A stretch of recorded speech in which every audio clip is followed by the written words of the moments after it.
What a beautiful picture. Now, the Dolly Parton song comes to mind when I hear Jolene. Jolene, Jolene. Did that have any impact on your naming her? It was because of that song. Something's not right. Jolene's not answering. Not hearing from Jolene on Mother's Day? On her birthday? She started doing her little Houdini acts, and I thought she was just seeing somebody else. Urgent search for a missing mother in Nassau County. What do you think happened to Joey? Like she's hanging out with these bad dudes, bad crowd. Sounds like she had trouble with figuring out men. She did. First thought was the boyfriend, had done something. And this is your opportunity here to clear your name, and you're acting like this jackass. I had nothing to do with Jolene being missing. I love her. I miss her. At some point, Jolene confides in you some thoughts, some suspicions. It is the actual moment where we perceived we are looking at something more sinister. Who is that figure that walks across in the darkness? You could see them walk around the building just as I did, and then they go ahead and enter the building. No one had any idea how truly unhinged that she was. When I saw the video, hair on the back of my neck stand up moment.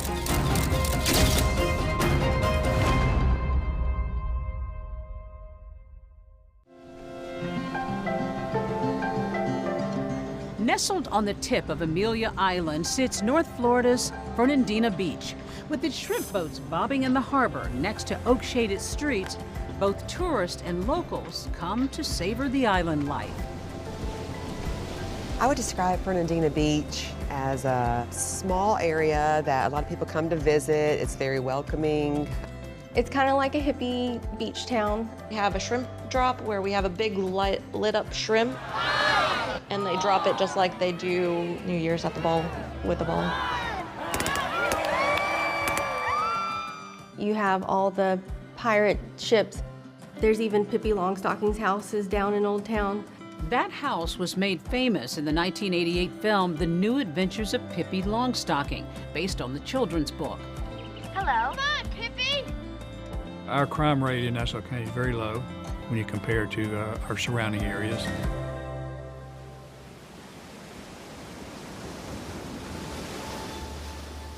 But on Mother's Day in May of 2018, Jolene Cummings, a single mom of 3, never arrives to pick up her children from her ex-husband, Jason Cummings.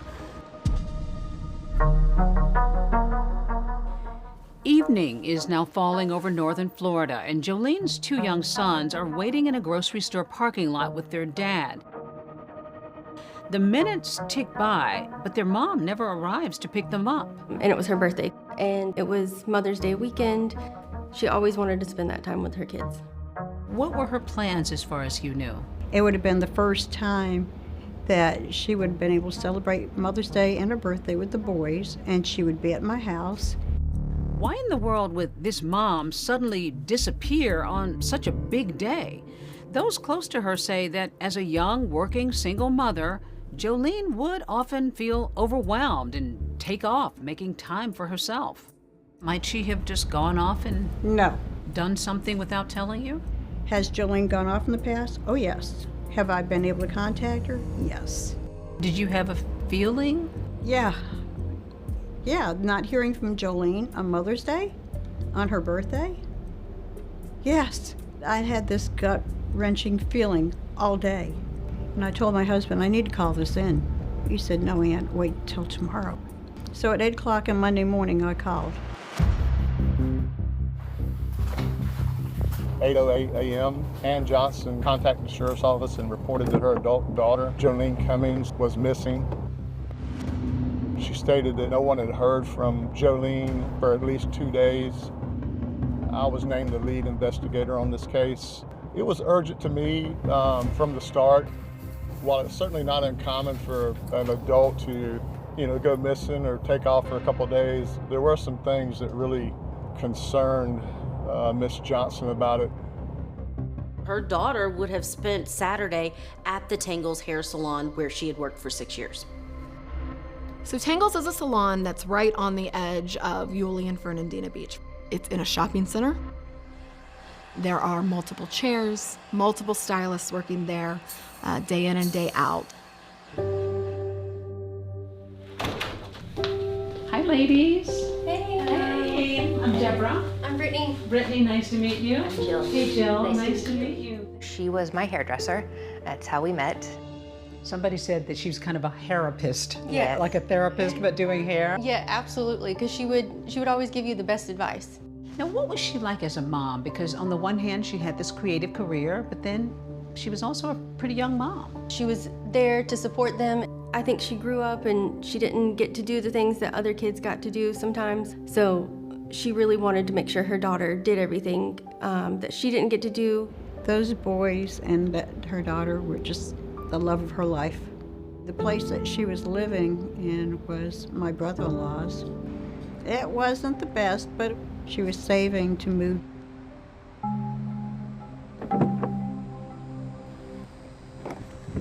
I wanted to go to Jolene's home to find out where she lived and to, see if there were any clues there, anything there that might give me an idea where she might be. Jolene's stepfather gave me access to the home. When I went inside, there were cabinets that were hanging by one hinge. It appeared as if somebody had actually punched and kicked holes in the wall. This evidence was very worrisome for a person who's gone missing. It's clearly a disturbing and suspicious scene, and there's one person investigators want to talk to, Jolene's ex-husband, Jason Cummings. Anytime someone goes missing, you have a list of people that you probably want to talk to.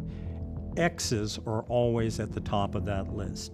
Jason and Jolene had somewhat of a rocky relationship. There was an injunction in place between Jolene and her ex-husband, a no violence injunction that said there'd be no violence between the two individuals. Jason he made it obvious that it was contentious about custody of the kids, that the court had not decided yet. Texts between the former couple reveal a volatile relationship, with Jolene once writing, "These kids have seen and heard enough," and Jason responding, "See you in court, Jolene." And in another text, Jason writes, "I hate you, and tomorrow you will hate me. I promise that." They still had an amicable relationship. They worked together for the love of the children. We wanted to talk to him, see if he knows anything, knows about where she may be or has seen her. I made contact with Jason Cummings via phone. I scheduled him to come in the next morning to do an interview at the sheriff's office. It's now Tuesday, 2 days since Jolene was last seen, and her ex-husband, Jason Cummings, is sitting in the Nassau County Sheriff's Office with Detective Harrington. She is my ex-wife. I love her. I mean, she's my kid's mom. Telling him how Jolene's happy exterior hid a darker side of her personality. She's angry most of the time, but she's also happy at us. She's the type of woman that wouldn't let you know. You could see it on her face, but she wouldn't tell you what was bothering her. When Jason Cummings is answering these questions, he did let police know that it wasn't uncommon for Jolene to sometimes disappear without explanation. But I was like, look, you need to get it together. You know, this right here is the reason why I left her, because she would disappear for a few days. She started doing her little Houdini acts, and I thought she was just seeing somebody else. Jason Cummings let police know that he had an alibi for the day that Jolene went missing. He was with the kids, and he had his parents that he was around who could verify that. And where did you go with that when you left there? Kids ate, we all ate. Granny and Papa, while they were getting ready for church, me and the kids went out there in their room floors, The dad of Jolene's two youngest kids then steers investigators in a completely different direction, mentioning somebody else close to his ex-wife. He said, if you're gonna look at anybody, you need to look at this new guy she's dating. He's not a good guy. She's hanging out with these bad dudes, bad crowd.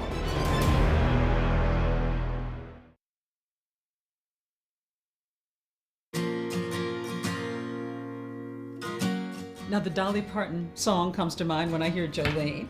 Did that have any impact on your naming her? Yeah, it was because of that song. Jolene, Jolene, Jolene. Dolly Parton's song is J-O-L-E-N-E. And I found the J-O-L-E-E-N, which meant pretty. That fit her because when she was born, she had the eyes of green and her hair was auburn. Every skin and eyes of emerald green. Urgent search for a missing mother in Nassau County. Our Julia Janae is live at the state attorney's office. At the time of Jolene Cummings' disappearance, I was an investigative reporter for First Coast News, the ABC affiliate there in Jacksonville. The mother of Jolene Cummings, who said she's heartbroken. We will continue to search for Jolene. We have searched for her utilizing all of our resources, including canines, horses, and boats. People are talking about it like crazy. They're asking questions. They're wanting answers. So days go by, nothing. What are you thinking? It was the most horrible time of my life. I was searching, friends were searching, my husband was searching with me. Constant alerts on the news and that she was being searched for. People were asked to keep an eye out for Jolene's vehicle. Those with any information about where Cummings is urged to call the Nassau County Sheriff's Office. What did you think? I just stopped. I was frozen. I didn't know what to think. And I thought that this is not my Jolene. This has to be somebody else. And then I went online to look it up, and sure enough, it was her picture, and I just had a sinking feeling. Now, detectives are ready to interview their very first person of interest, and that would be Jolene's ex-husband, Jason Cummings. These two had a volatile relationship. What do you think happened to Jolene? Me personally, I hope that she's not going to be found, and now she's got all this attention on her, she's probably scared. Is that your hope or is that your thought? That's what is my hope. But while he's in the hot seat, Cummings tells Detective Harrington that he should be looking at another Jason in Jolene's life. I just know his first name's Jason. I've never met him. I got text messages from other people saying he's bad news. When I asked him about, why he was so concerned about this person, he just said that he had a criminal history. He was very concerned about Jolene and more specifically being around a type of person like that. And I'm hoping she'll pop up any minute and say, hey, I'm here. I hope we're spending a lot of time for, no reason. She's hanging out with these bad dudes, bad crowd. She shouldn't be doing this crap. After police completed their questioning, I appreciate it. Jason Cummings was able to leave the Nassau County Sheriff's Office. After checking out Jason Cummings' alibis, he was cleared of any wrongdoing.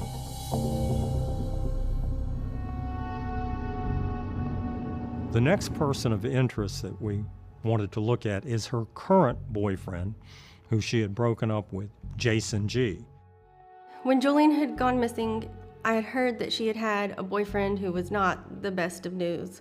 It sounds like while she might have been bright and airy, she had trouble with figuring out men. She did. She had been married and divorced. A boyfriend, I believe he's had kind of some trouble with the law. A record. Mm-hmm. Yes.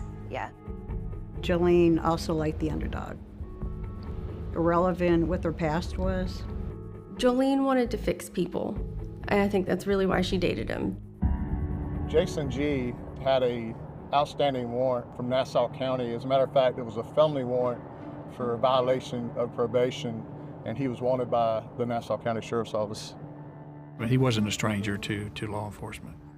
He had previously had arrests for drug offenses, for domestic. Jason G was in fact convicted of several drug offenses, but not that alleged domestic violence charge. That was dropped. There was a report also with Jolene and Jason G getting into an altercation, a domestic violence situation at their home a couple days prior to this. Jason G had come over to the house and had wanted to spend the night with Jolene. Jolene was concerned it would cause problems with her divorce. Jason G got very angry to the point that he started destroying items in the house. For investigators, Jolene's allegations explain all that physical damage they saw inside her home. Next on their list, police are really eager to talk to Jason G, but he is nowhere to be found. We had a difficult time. We looked, it took a little while to track Jason G down. It appeared from, trying to check his cell phone that he was only turning it on occasionally when he needed to, and that he was turning it off so that he couldn't be tracked. I don't think he was staying in one location very long.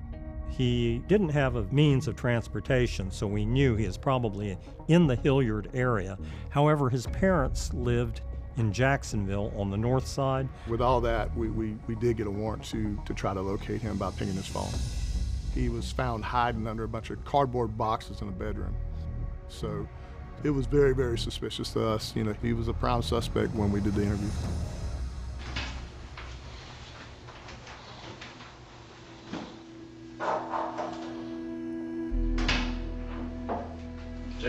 When the interrogation of Jason G. starts, it begins with the detective keeping his tone pretty calm, his demeanor pretty calm. Can we go just kind of back to the beginning and tell me, how you guys got together, where you met? That's a little over a year ago. We went to school together, didn't never know each other, but I went over to party, and we just got together and just clicked.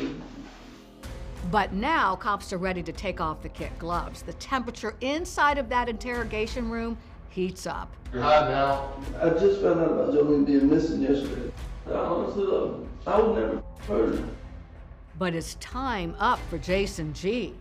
Detectives see something that makes them wonder whether he had gone one step too far.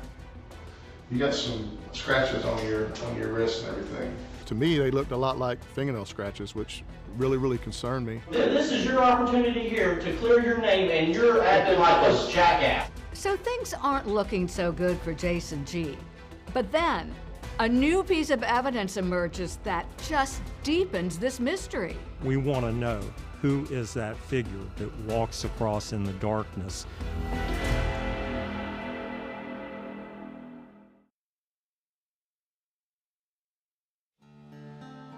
Mother of three, Jolene Cummings, has seemingly vanished from her North Florida town, setting off alarm bells within the small community. The hairdresser community was really just completely in shock. Watching Jolene's disappearance play out on TV, it was stressful. She never showed up to pick up her kids yesterday on Mother's Day. Cummings was last seen leaving work at the Tangles Hair Salon on Saturday around 5 p.m. Florida's Nassau County Sheriff's investigators are racing against the clock to figure out what happened to the hairdresser. Remember, they've got her ex-boyfriend Jason G. under arrest in an unrelated case, and he's being interrogated. When we find Jason G. and he's brought in for the interview, I mean, we're really looking at him as, this is probably our suspect. You always want to give someone the benefit of a doubt just because of their history, but with everything involved, it just seemed like a pretty good suspect to look at the time. Do me a favor, let me hold your hands up like this. He had marks on his hands and his arms. To me, they looked a lot like fingernail scratches, which really, really concerned me. You got some scratches on your wrist and everything. Tell me about those. Dog I play with at the house. They are really looking closely to see, could this have been a struggle with a person? I got one on there from the damn branches at my dad's that happened like a week ago. Detective Harrington asks about that alleged domestic violence incident and the disturbing scene at Jolene's home. He stated that the last time he saw Jolene was when he was at the house and the altercation occurred. And I went over there to see what was in the house. There was some cabinets broken, there was some holes and stuff. Did that happen that night? I had slammed the cabinet shut when we was arguing. And what about there was some holes in the door? She actually took a hammer to the door. And we were arguing. That was 4 or 5 months ago. During the interrogation, Jason G. tells the detectives that he lost his phone. Now that's a red flag for detectives. They're thinking, oh, come on, who doesn't have their phone with them all the time these days? It's time for you to come clean and tell us what you did with it. I didn't do nothing with it. Then where's your phone? It's at my cousin's or my dad's. Where I've been at. Which one is it? Jason G has an answer for why he doesn't have his cell phone, because he's actually been trying to run from police and doesn't want them to ping his phone because of that outstanding parole violation warrant. I told you, the reason I was I didn't want to come to jail. Ever since I've had this warrant, I've had my battery taken out of my phone. I've had nothing to do with this. I've been fucking on with y'all. I told y'all can call my cousin and my dad, they will tell you where I've been at the past 3 days. Jason G says that he has an alibi for where he was, and not just for the day that Jolene went missing, but the entire weekend. He had stated he was having a barbecue down in North Jacksonville. I went to sleep, I slept till about 10 or 11. We went back over there and hung out the rest of the day. They stayed there till Sunday. Sunday, I went home Sunday night. Maybe Jason G. does come across as volatile, a little rough around the edges. But Detective Harrington notices that when G talks about Jolene, he's calmer. His voice softens. I wouldn't hurt her. I wouldn't cause any harm or any discomfort to her. When I text her later that night and tried to get hold of her. Then I texted her Sunday morning and told her Happy Mother's Day and Happy Birthday. I gotta tell you, I'm not buying what you're telling me. I know you ain't believing that. I said, but I'm telling you the truth, man. I had nothing to do with Jolene being missing. I love her. I miss her. I want her to be okay. He no way convinced me after the interview that he was innocent, but in the back of my mind, I did think he seemed like he really was concerned about Jolene's well-being and whereabouts. Police take more pictures and then book G on the probation violation charge, but he's still only a suspect in Jolene's disappearance. In the Nassau County Sheriff's Office, they take the approach of getting the public involved. They start putting out the flyers with her picture on it. Press release was stating that Jolene Cummings was missing. It also described her vehicle, a gold tan in color Ford Expedition with a tag number. It was sent out to local news media. We just want to saturate the area. Now at 11, a renewed push in the search for a missing local mother. The Nassau County Sheriff's Department put out a Facebook post asking anyone with information about her whereabouts. Investigators have put out a BOLO. Now that's cop speak for be on the lookout for. And guess what? One observant tipster calls in to say he thinks that he's seen an SUV just like Jolene's sitting in a local Home Depot parking lot. The day after we put the BOLO out, I got a call from a citizen that thought he had seen it here in the parking lot. We responded here immediately and did determine by both tag and VIN that it was indeed Jolene's vehicle. One of the first things I noticed was that the driver's door was unlocked. All the other doors were locked. Just looking at it from outside, I didn't notice anything obvious. I didn't notice any blood, any damage. Once we located the vehicle outside the Home Depot, I instructed several detectives to start canvassing the area to see if there was any video surveillance.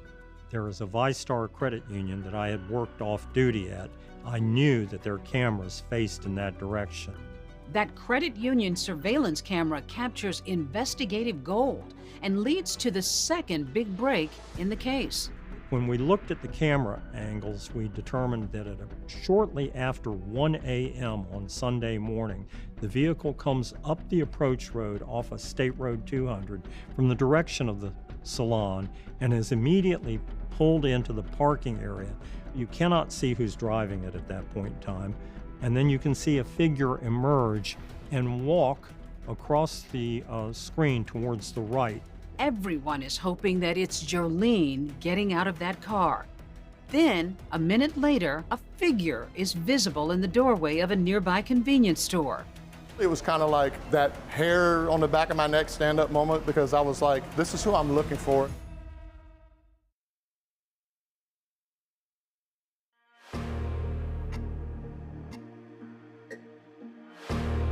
Hairdresser and mom Jolene Cummings has been missing for 3 days now, and Florida's Nassau County Sheriff's detectives are working several leads.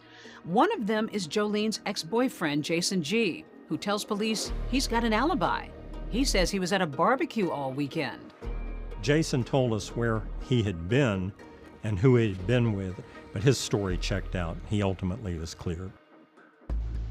Now that Jolene's former boyfriend and her ex-husband are cleared, they're out of the picture, police are laser focused on that Home Depot parking lot footage.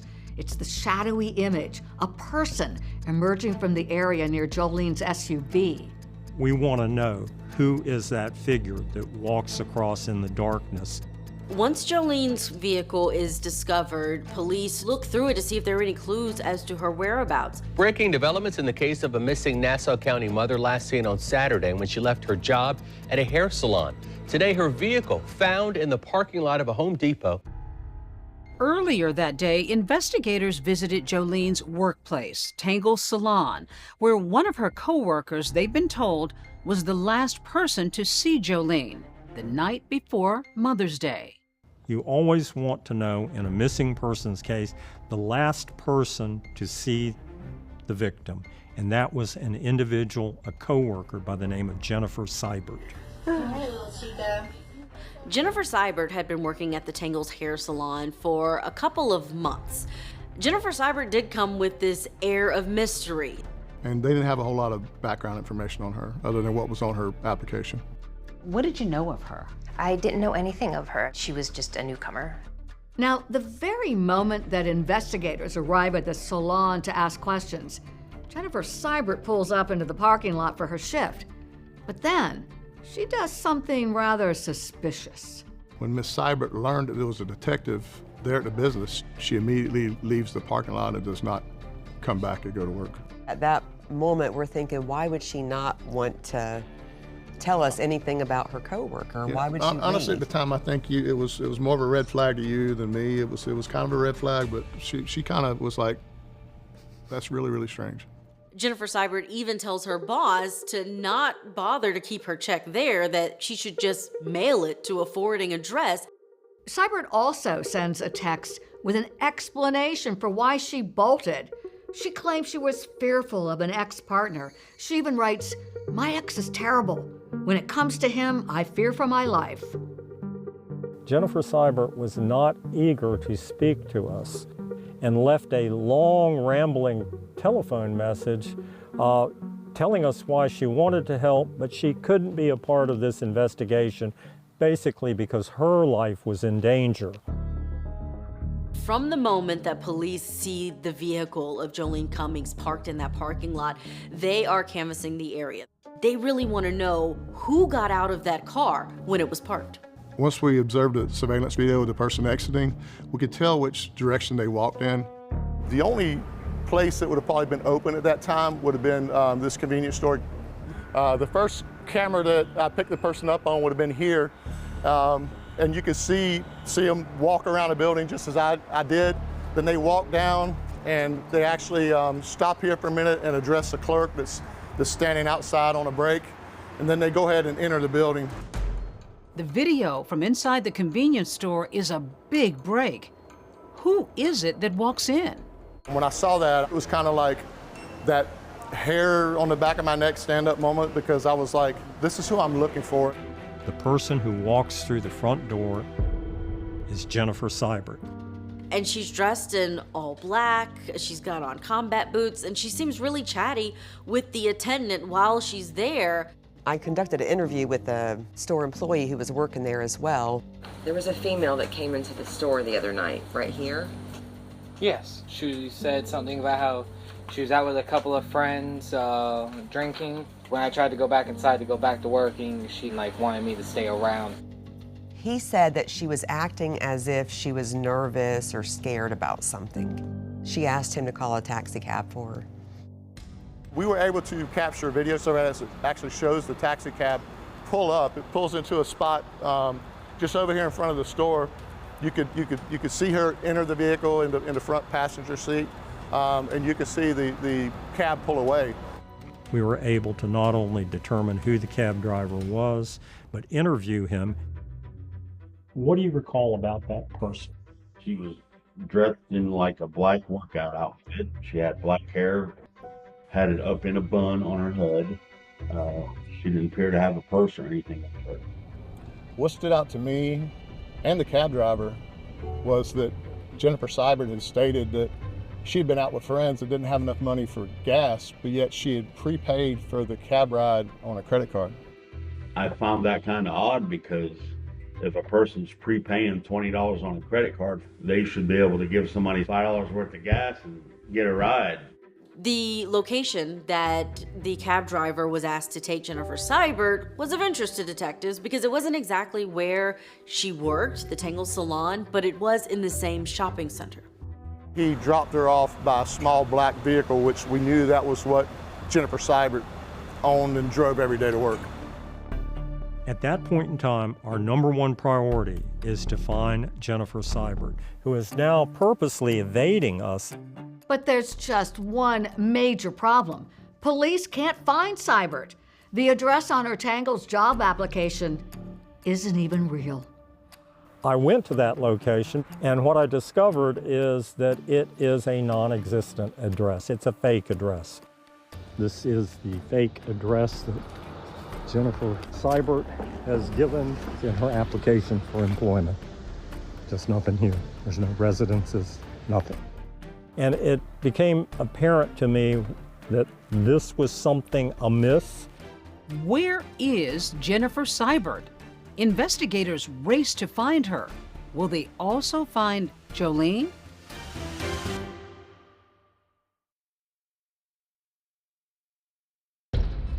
Cummings has not been seen since Mother's Day weekend, and investigative reporter Julia Janae joins us now with more. Julia? Heather, that video that was released shows the missing SUV of Cummings being driven what appears to be Jennifer Seibert. So once they look at that video, who walks through the doors of Gate gas station but Jennifer Seibert? And she's dressed in all black. But so far, police have had no luck tracking down the mysterious woman.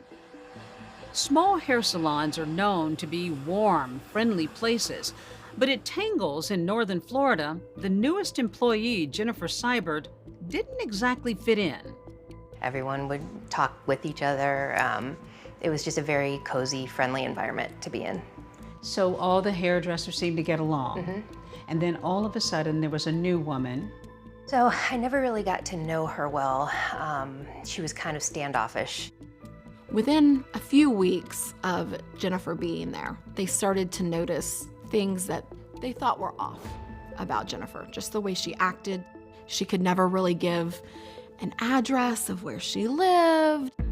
Jolene had a lot of concern about Jennifer Seibert's background. I did an interview with Ashley Nunley, who Jolene had styled her hair the day before she went missing. She goes, because there's something just weird. Jolene says she started wearing wigs when she first started. Jolene says she was going to look up her name and figure out what the heck was going on with her. Knowing Jolene, she's not going to leave something alone until she gets an answer that she can believe. It turns out the questions about Jennifer Seibert's background, her behavior, also dogged her at a previous beauty salon where she worked in nearby Yulee. She definitely had extremes in behavior. She would be so upbeat, or if she was mad, it was almost like seething mad. If she would get mad at a client, I would see her sit there and grip the back of the chair and like white knuckle it. My stylists were complaining that they did not want to work with her. I did find a reason to fire her. She had all her stuff packed, leaving. So I followed her out the front door and asked her for the keys back, and she took them off her key ring and she threw them at me. That was 3 o'clock in the afternoon. 9 o'clock at night, she was still sitting in her car in the parking lot. That was a little bit creepy, and I actually did make sure that no one was following me home. She didn't follow me home. The last known place that Jolene Cummings had been seen was Tangles Hair Salon. We made a determination, we need to go back to the salon. To the naked eye, there wasn't a whole lot out of place. Traditionally, Jolene Cummings sat in the break room at the very back by the bathroom. I was looking with my flashlight at the edge of the sink, which was perfectly clean, and as I looked down, I saw what looked to me to be a dilute blood ring. So we had our crime scene unit go back and do a forensic examination of the entire salon with what's called either Blue Star or luminol, which creates a chemical reaction with blood, and it will fluoresce or glow. Basically, the whole salon lit up. There was blood everywhere that was obviously had been cleaned up. You could see mop marks on the floor in blood. Now the police have this disturbing discovery of the blood spatter inside of the salon. The search for Jennifer Seibert, it becomes much more urgent. She basically went to number one on the radar that we got to find out where she is. We did have a phone number for her that was provided on her application, so we started pinging that phone. Started looking at like beach areas where they had the showers, rest stops, different places where somebody who might not have a permanent place to live might be. On Wednesday, we got an updated ping that said that she was in a rest area in St. Johns County, roughly 35 miles south, closer to St. Augustine. 6 detectives and myself and the 2 FBI agents went to the northbound rest stop in St. Johns County. The rest area was under construction, and it was just confusion. Dark, semis roaring around. When I came to the rest area on the northbound side, I saw a black Kia Soul sitting between 2 semi-trucks. I called another detective and told him, hey, I believe this is Jennifer Seibert's car. There was exhaust vapor coming out of the tailpipe of the vehicle, so I knew it was running. I was a little worried about approaching the vehicle because I didn't know who was in the vehicle, if they had a weapon. I had my flashlight. I then observed an individual who was laying down in the back of the vehicle get up and slither through the 2 front seats and drop into the driver's seat. I remember repeatedly stating, do not put the vehicle in drive. She had her driver's license ready. It was Jennifer Seibert. Once Jennifer got out of the vehicle, I identified myself to her and told her that I was investigating Jolene's disappearance. She reiterated to me that she had no idea where Jolene was at. At that point in time, I asked her, I said, you've never been in her vehicle, you have no reason to drive her vehicle? And she answered no. I knew that she was lying to me because I had her on surveillance video parking Jolene's vehicle near the Home Depot in Yulee. Detective Harrington is heading out to a local judge's home. He's got to get an arrest warrant for grand theft auto for Jolene's SUV. But somebody has to keep an eye on Jennifer Seibert to make sure she does not bolt. My captain informed me, he says, I want you to keep her occupied. You are not to interrogate her, just talk to her. Well, where would you shower? At the gym. I'm gonna take a break from body pump and just stick with the cycle classes for a while. And the curious thing to me was she never once asked, what is this about? She never once asked, am I free to leave? And mosquitoes a problem at rest areas? Oh my goodness. When a mosquito bites me, it just takes probably almost an entire month for that one mosquito bite to heal. But it's not mosquito bites on Seibert's face that are getting the attention of detectives. She had claw marks on her face, she had band-aids on her face. It looked like to me that she had been in one hell of a fight. Back at the station, she appears oddly relaxed and in a good mood when she's talking to officers, not the suspect of this intense missing person search. She was very open, communicative, actually laughing, joking. Those hurting you? No, they feel great. You can put them on tighter if you want. Whatever you want to do. But nobody could have guessed what would turn up in Seibert's background and just how entangled her past was. It was bigger than I imagined. It was like flipping a switch. This is a woman who was reported missing by her own mother decades before this happened in 2004. I had 2 IDs at the time. I had myself and then my other ID. And once detectives start digging into the background of this woman, they discover she's not at all who she claims to be on a number of levels. In fact, she had been using up to 18 different aliases and had lived in over 30 cities. No one had any idea how truly just unhinged that she was. And there's more surveillance video of Jennifer Seibert, but will it reveal the fate of missing hairstylist Jolene Cummings? Do you think it was a conspiracy or a lone gunman? To me, it's a much bigger story than the Kennedy murder. Is this mystery ever going to get solved? Who killed JFK? Monday night on ABC.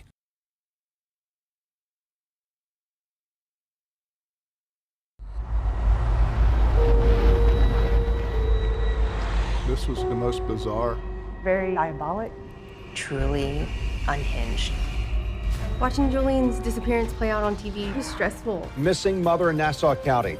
Jolene Cummings was dangerously close to discovering that Jennifer Seibert was not Jennifer Seibert. Jolene said there's something going on with her.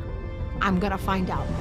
She had stolen the dead child's information and created a false identity. She took that name out of the cemetery. She had 17 different names. She lived in 14 states. How do you even wrap your mind around that? She was an angel one second and then getting in a fight with somebody the next. Definitely not a normal thing for a person to go and buy a carving knife in the evening of a random Friday night. My God, what is she up to? You think she's done this before? There is no doubt in my mind. She's saying that she's Kimberly Kessler, but how do we know what the truth is?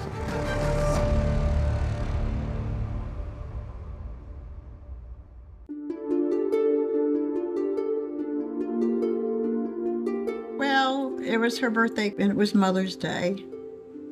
And I wanted her to be reminded that she was my special blessing on a Mother's Day, a gift that no other could compete. And then text her that Saturday and, hey, did you get the angel? And that was the last text.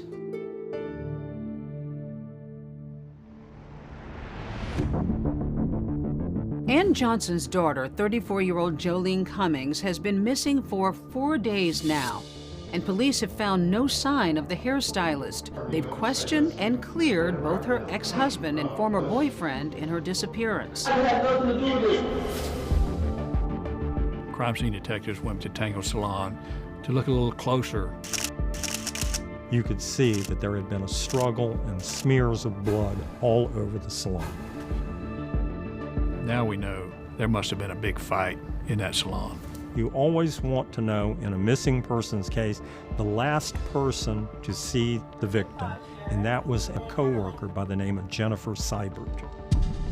Jennifer Seibert became the focus of the investigation after she was spotted on surveillance footage, abandoning Jolene's vehicle in a parking lot and then walking into a convenience store to call for a taxi. Detectives managed to track her down and arrest her. The charge you were arrested on is a grand theft auto charge. You knew that, correct? Yes. You're not charged with anything else, okay? But something happened to Jolene. Right out of the gate, Jennifer Seibert sits down in this interrogation room and she drops this mind twister on detectives. She tells them that her name isn't actually Jennifer Seibert.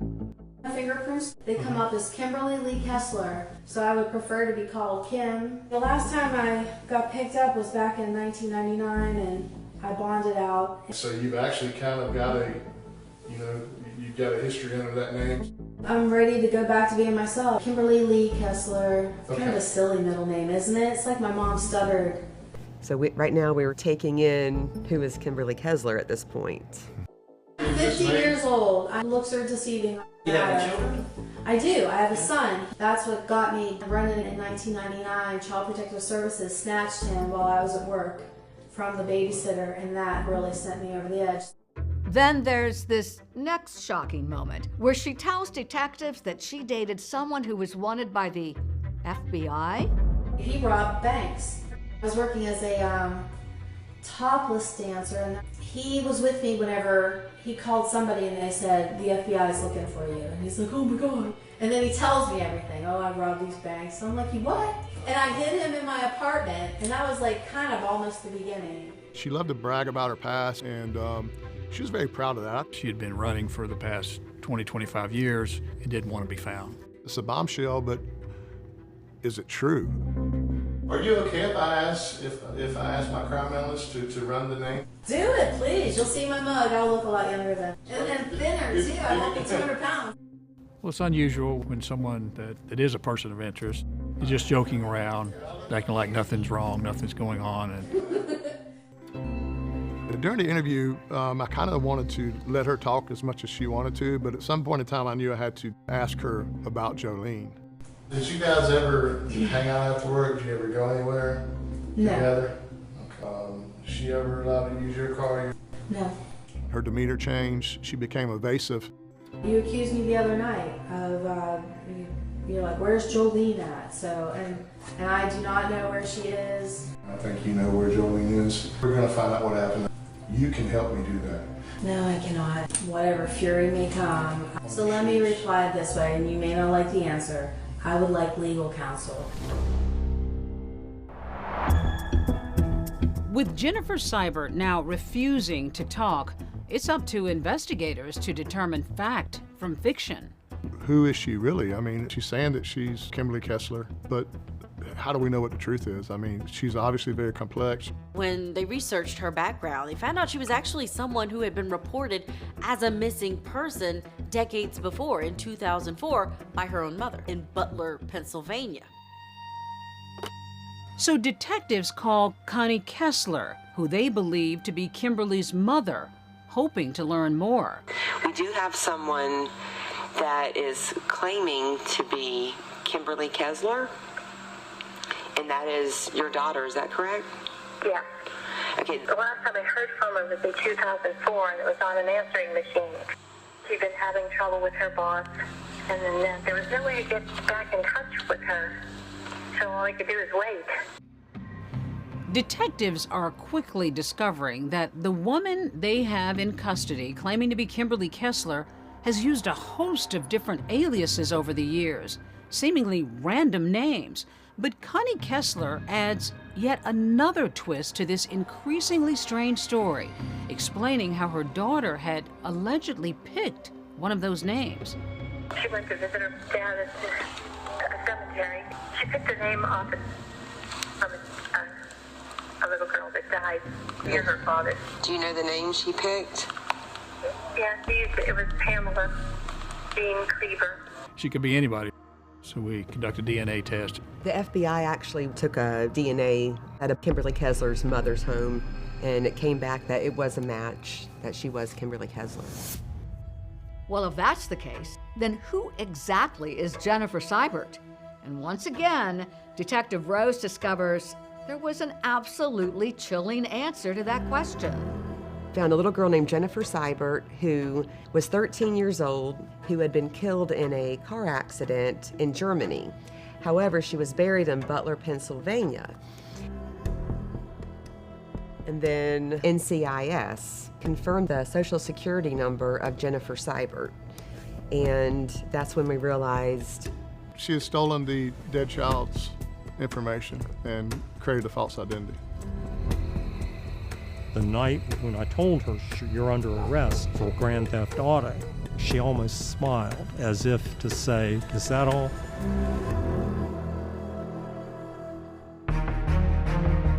Police are just scratching the surface in their search for a missing mom, and now they're about to dig up a tangled tale of chaos beyond what they could have ever imagined. I saw something about stabbing you in the leg. Can you tell me about that? In hindsight, I should have ran.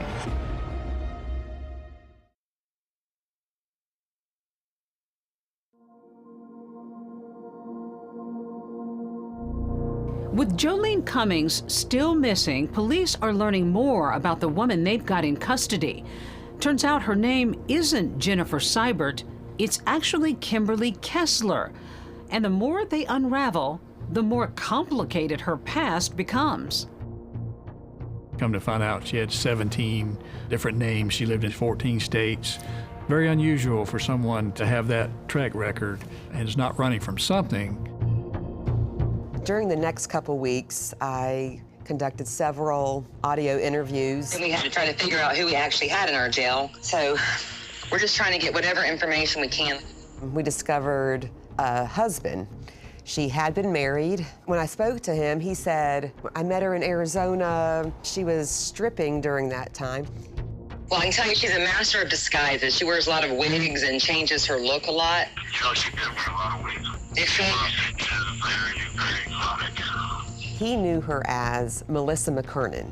So I had Melissa tattooed across my chest. So he was kind of shocked whenever we told him, hey, you know, this is not Melissa McKernan. Her true name is Kimberly Kessler. Oh, no. I was like, he don't even have a real name on his chest. But But going back to the 1980s, Kimberly Kessler was just this small town girl living in Butler County, Pennsylvania. Kimmy, that's what they called her. Short-haired, tomboy, cute little young lady. So you did know her? I guess she knew me. She was good friends with a cousin of mine. The girls would all ride horses and that together. I met her a few times through the girls. I guess she had like a little schoolgirl crush on me or something. She has a past with other people from high school. Kim was a year behind me in high school. I was class of 85, she was class of 86. She was a cheerleader, Tom Sims hadn't seen her for years while he'd been in the Army, and then one day their paths crossed again. I stopped in the bar to have a beer, and she was working. She was blonde and fit and beautiful, and we went out for drinks, and yeah. They eventually end up dating and living together. Can you tell me some more about her? She's got a handful.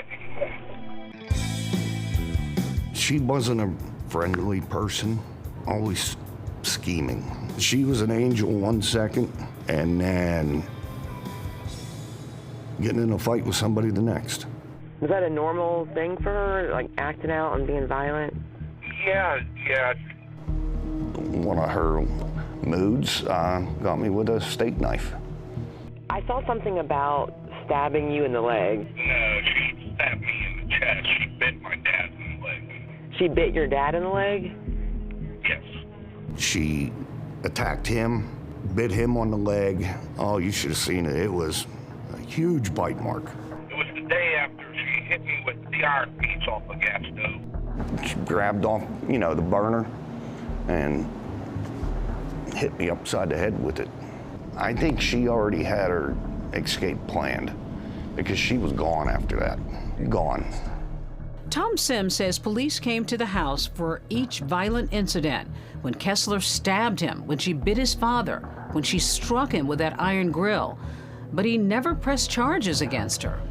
I probably should have. Young and naive. But about a year later in 1990, Kessler was back, and she wants to catch up. Sims would later tell police about a troubling conversation that he says he had with her. We had a cat. Mm-hmm. His name was Malcolm. That cat and I were very attached. She's the greatest cat in the world. I asked her, "Where's my cat?" And she's like, "Well, I couldn't take him with me, so I had to kill him." Did she say how she did that? She shot him with a shotgun. I saw no empathy. I was absolutely sick to my stomach. And then she disappeared again.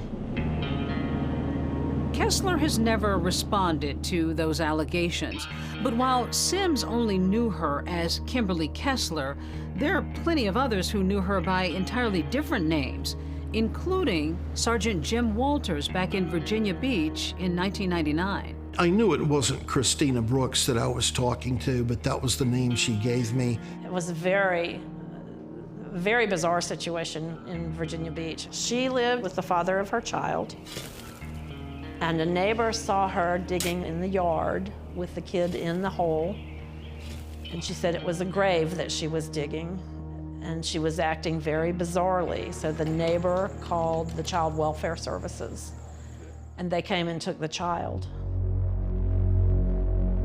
On August the 3rd, 1999, I received a call that there was a disorderly, suspicious person at social services, and we spoke real quickly, and I asked her to leave. That's when we followed Christina Brooks out and stopped her on the other side of the bus stop. Sergeant Walters says he's never forgotten what he says he discovered in her purse. A Smith & Wesson .357 Magnum, a taser, and a roll of duct tape. We call it a kidnap kit. Sergeant Walters arrests Christina Brooks for carrying a concealed weapon without a permit. Found out later that she was released on her recognizance, and of course, gone. It gave me chills. My God, what is she up to? Turns out she was up to a lot. Remember that childhood friend, David Trempis? By 2018, he was living in San Antonio when he says he got a message on Facebook from a woman in Florida. I got a friend request from Mia Stone, you know, and I accepted it. She told David Trempis that she wanted to help him out. He was kind of going through a custody battle with his child. She's just real persistent. I told her, well, if I ever come down to Florida, I'd meet you. And the very next day, bam, she was here. She just got there overnight. That was kind of freaky in itself.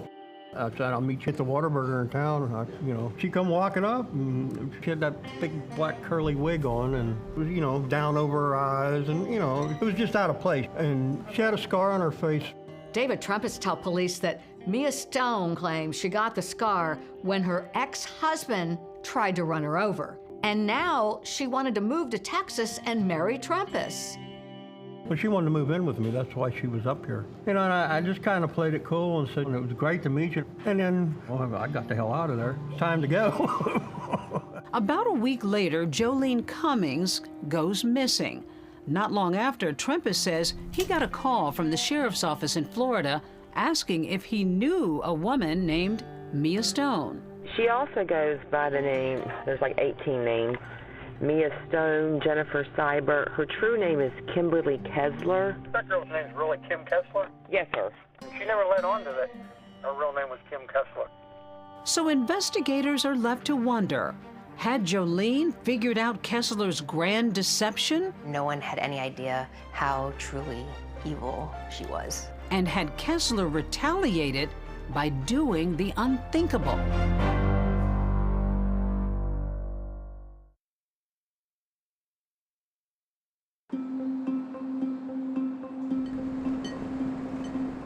When Jennifer Seibert first arrived in Fernandina Beach in 2018, no one had a clue about her trail of chaos and red flags over the years. Let me tell you what, Jolene was very inquisitive, very intuitive, and when she said someone's fake, it's like, you're putting on an act, or you're not who you say you are. So was Jolene on the verge of discovering the real story about the woman now known as Kimberly Kessler?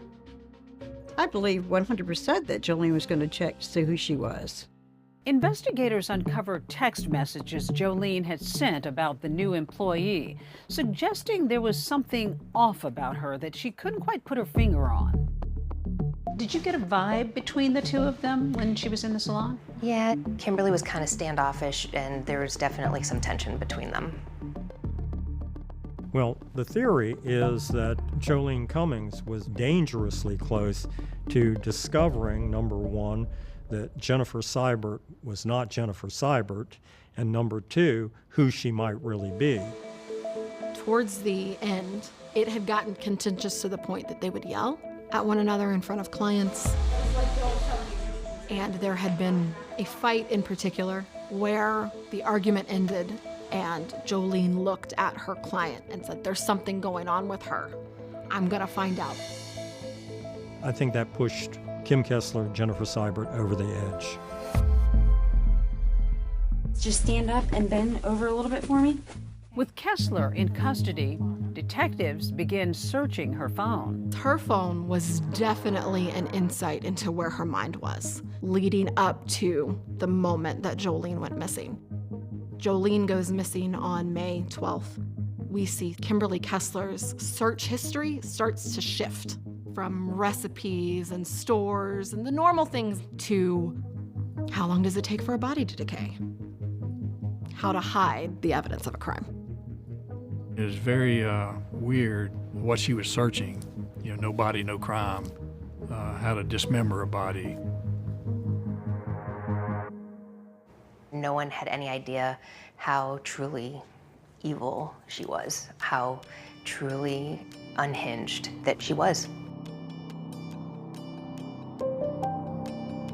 We're here in the alley behind Tangle's Hair Salon, or what used to be Tangle's Hair Salon. This was the back door to the salon. And it's in that alley where detectives find another huge clue. We have video surveillance of two different sources. And the dumpster behind us is visible in several of those videos. The surveillance video shows Kimberly Kessler taking numerous large trash bags that are pretty full and pretty heavy based on the way that she's got to swing them into the dumpster behind the salon.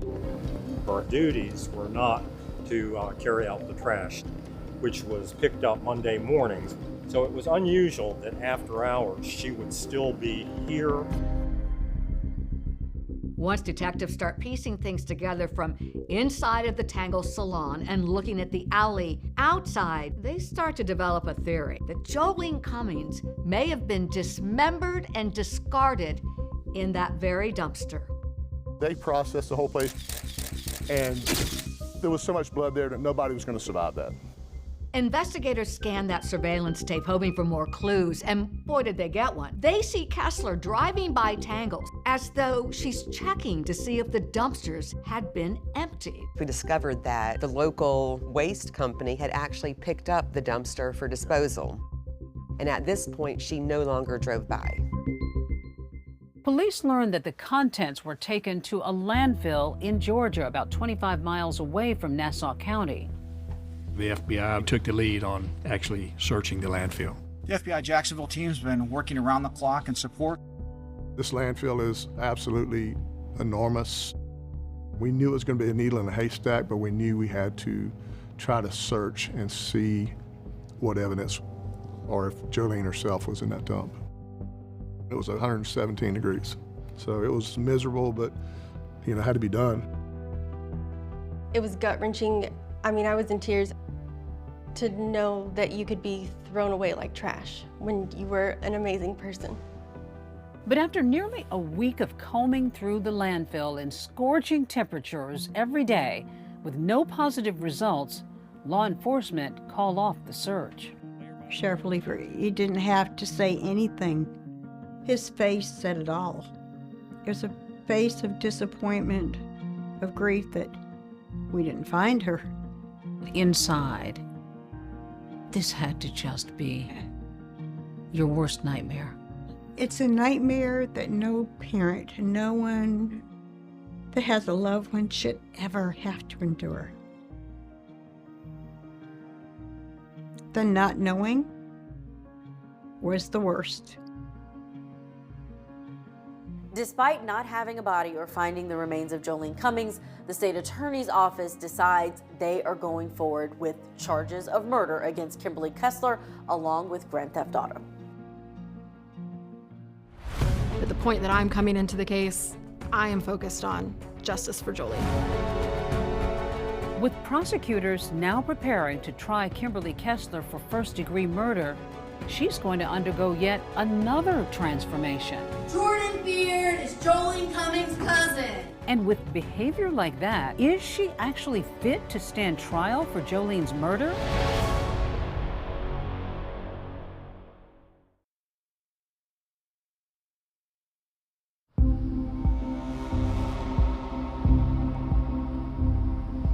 Kimberly Kessler has been charged with the murder of Jolene Cummings. And while she's being held, let's just say she isn't exactly a model inmate. So Jennifer Seibert was brought here, and she's booked and held in this area. What was she like as an inmate? She was hateful, mean. She did not like us. She would do the craziest things. She actually ripped her smock off and completely got naked, started smearing feces all over herself, and it just went from there. She then decided it was a great idea to throw it at us. So we were in there dunking, diving, trying to get away from it. At a point in time during her incarceration, she began a hunger strike, went from 170 pounds to down around 80 pounds. But her bizarre behavior didn't stop there. Jordan Beard is Jolene Cummings' cousin. At pretrial hearings, Kessler would disrupt the proceedings, yelling about her representation, yelling about her treatment in jail. Jordan Beard is Jolene Cummings' cousin. Her contention was that one of her defense attorneys was cousins with Jolene Cummings. Jordan Beard is Jolene's cousin. But Judge James H. Daniel rules that this is false. There was no relationship between Jordan Beard and Jolene Cummings or anyone in Jolene Cummings' family. Kimberly Kessler now has to watch the proceedings on a video feed from jail. And because of all that seemingly unhinged behavior, she's declared mentally incompetent to stand trial.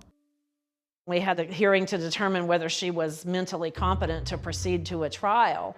And we presented evidence to show that she was delusional, she was mentally ill. Kimberly Kessler had a lot of strange tendencies, and prosecutors did not believe it. They felt that she was putting on an act in order to avoid having to face the charges against her. I actually went over there one day while she's not eating, and I wanted to talk to her, and I determined right then that she was putting on an act, trying to let everybody think she's crazy. As time goes by, more hearings are held to make a determination as to whether Kimberly Kessler is competent to stand trial.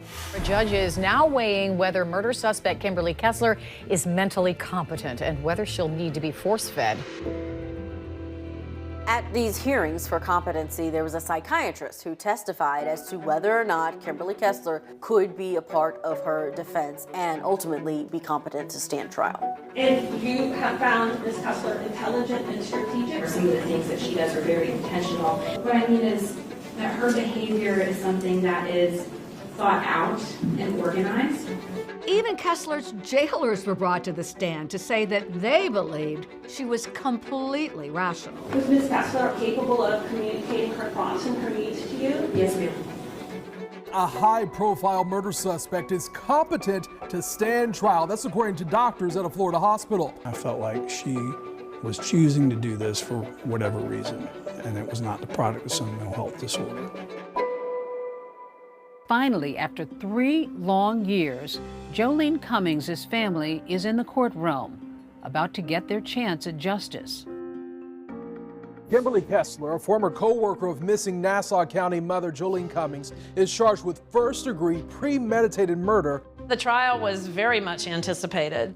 Jolene's mother was very popular. She knew a lot of people, and a lot of people supported her. And it was a very tragic and traumatic situation for her.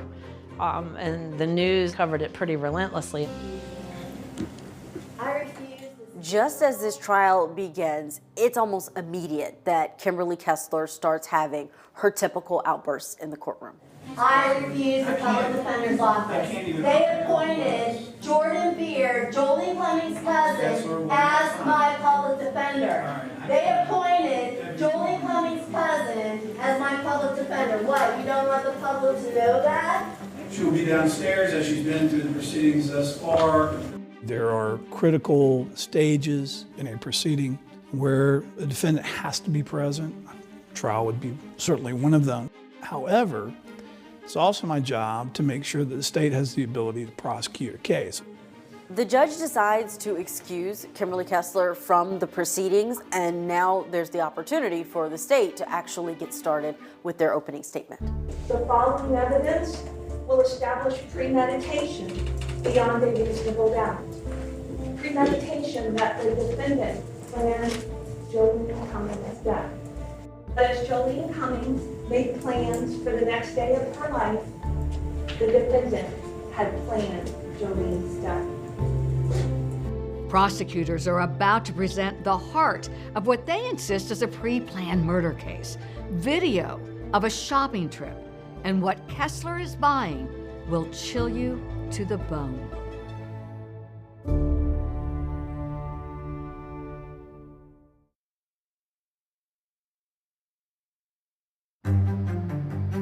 Live at the Nassau County Courthouse, Janice, Cummings' body was never found, but the state still plans to try and prove that case.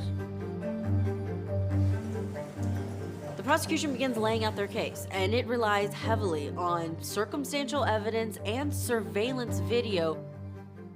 CSU used luminol to find evidence of the defendant's cleanup of Jolene Cummings' blood. The luminol will flow blue to indicate the presence of blood. You will see the evidence of blood from the stylist chair mat nearest the reception desk, through the salon, to the restroom near the back door. Prosecutors argue that after spending hours cleaning the bloody crime scene, Kimberly Kessler, known at the time as Jennifer Seibert, went to Walmart to buy a set of items that paint a truly macabre picture. The Walmart video and receipt, which are evidence that at 8:57 p.m., the defendant used her credit card. There is an overhead shot of Jennifer Seibert in this dark shirt, her hair pulled up into this bun. And what's most interesting is that you can see specifically what Jennifer Seibert is scanning. She's scanning a large bottle of ammonia. She's scanning rubber gloves. She's scanning a large box of outdoor style trash bags. And she's scanning an electric carving knife. This is not Thanksgiving. What is she buying this knife for? And I'm like, oh my God, she dismembered her. Prosecutors say that this evidence ties into what they found behind the Tangles salon. What are we looking at here? That is Kimberly Kessler. She was brought for the authority find. In my opinion, Jolene was dismembered in that salon. Her body was then disposed of through trash bags, through different things that Kimberly Kessler ended up throwing in a dumpster. Prosecutors allege that there was this blue storage bin. And inside of that bin, there was even more crucial evidence. Later on, she can be seen taking a blue Rubbermaid out. Ultimately, that tub was found by detectives, and inside of that was Jolene's blood as well as a fingernail. Why would Kessler kill Jolene? Well, prosecutors believe it was because Jolene was on to Kessler's games. In fact, a Tangles employee took the stand with some telling testimony, what she heard on the day of the murder. Do you remember Jolene Cummings telling the defendant, "You're fake"? You fake, yes. I remember scolding you fake for away. Like you. Jennifer Seibert didn't want to be found out as Kimberly Kessler. That's what it appeared, based on the timing of the comment that Jolene made and when this murder happens. But the defense insists there is no evidence of premeditation in this case, and that's what's required for a first-degree murder conviction. I certainly submit to you that is evidence of conflict, of violent conflict. But what the state cannot offer you, what they have absolutely no proof of, are the questions that you need to decide this case. Who started the fight? There's nothing to counter the theory that this had been a mutual combat, a fight. I mean, a physical fight between two women that ended up in one of the women dying. And that's just not first-degree murder. The prosecution believed that they had, beyond a reasonable doubt, enough evidence to prove that this was first-degree murder. We can see from her words, her internet searches, she had spent at least a couple weeks somewhere premeditating the death of Jolene Cummings. From her internet searches, it's obvious that she intended to kill her. That's all the evidence you need to find the defendant's premeditation beyond a reasonable doubt. With closing arguments done, Kimberly Kessler's fate rests in the hands of the jury. Breaking at noon, the jury has been dismissed to begin deliberations in the murder trial of Kimberly Kessler. It had been about 2 hours, maybe 2.5 hours, and we got a call that said the jury's back with a verdict. All right, everybody please have a seat. Welcome back, ladies and gentlemen. Madam Clerk, please publish the verdicts. Sanford versus Kimberly Kessler, aka Jennifer Marie Seibert. Verdict count 1, first-degree murder. We, the jury, found the defendant guilty of first-degree murder as charged in the indictment. I think Anne was relieved. It brought her some closure. It was an emotional moment. It's been a long 3 years. We miss Jolene every second of the day. Jolene's family feels they finally found justice, but with Kimberly Kessler's trail of deception and mayhem, police have a lingering question. Could there be more victims out there? I believe she's running from something.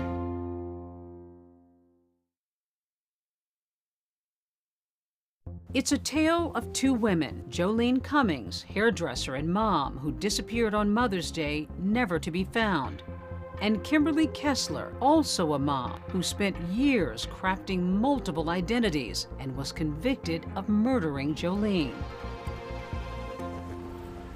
Now, Kessler is about to be sentenced. Jordan Beard is Jolene Cummings' cousin. And like so many times at trial, Kimberly Kessler disrupts the proceedings and is taken out of the courtroom.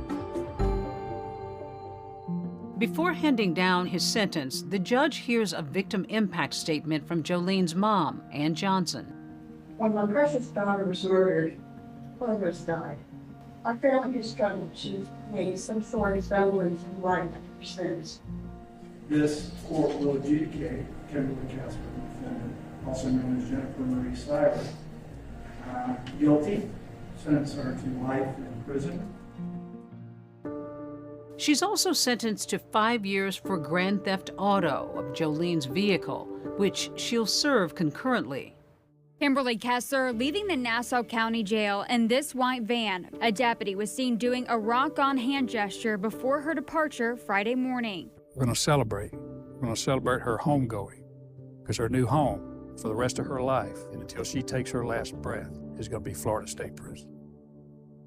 What was it like for all of you when she finally was transferred after her guilty verdict? Oh my goodness. We were so happy that she was gone. She ended up getting shipped out to prison quite quickly afterwards. We did celebrate. We had a cake. There's a picture of us. Are you relieved that this chapter's over? Absolutely. I'd never want to have to deal with that woman again. With all of the strange happenings that seem to surround Kimberly Kessler, there's this notion among some that is there some other unsolved case out there? With the information that we obtained, the number of aliases, the number of cities, the number of states, I believe she's running from something. That's going to be law enforcement's job, to follow up and to see if there were other people that could have been victimized by Kimberly Kessler. There could always be a new connection to something that wasn't seen before. Remember Sergeant Jim Walters, who knew Kessler as Christina Brooke back in Virginia Beach? He recently handed over information about her to cold case investigators there. I told the deputy chief the information that I had on Kimberly Kessler, and he said, I've got 4 or 5 unsolved homicides around that area, around that time. The cold case squad would be really interested in this information.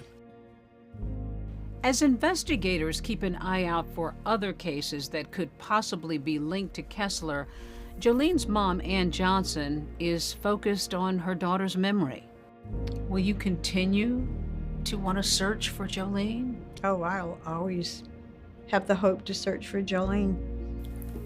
Occasionally, we will get calls for unidentified remains.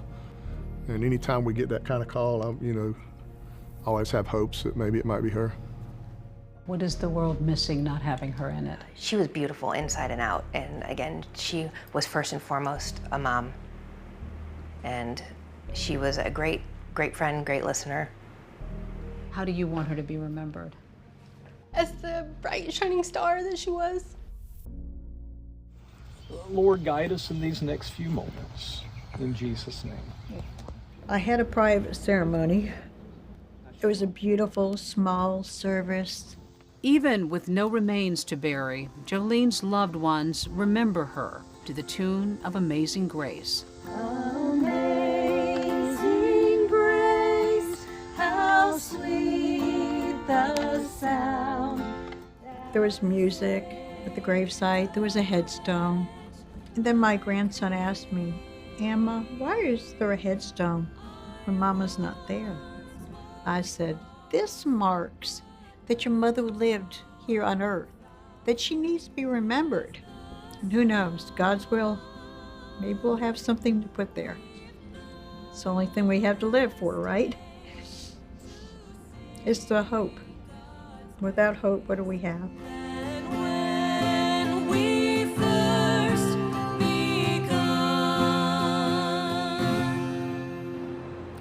Jolene's mom, Ann, telling me, David, that she hasn't given up on the hope of possibly finding her daughter's remains with the hope of having a true burial after all these years. Let's hope for her. Kimberly Kessler has filed 2 appeals since her murder conviction. Both were denied. Her life sentence carries no possibility of parole. That is our program for tonight. Thanks for watching. I'm David Muir. And I'm Deborah Roberts. From all of us at 2020 and ABC News, good night.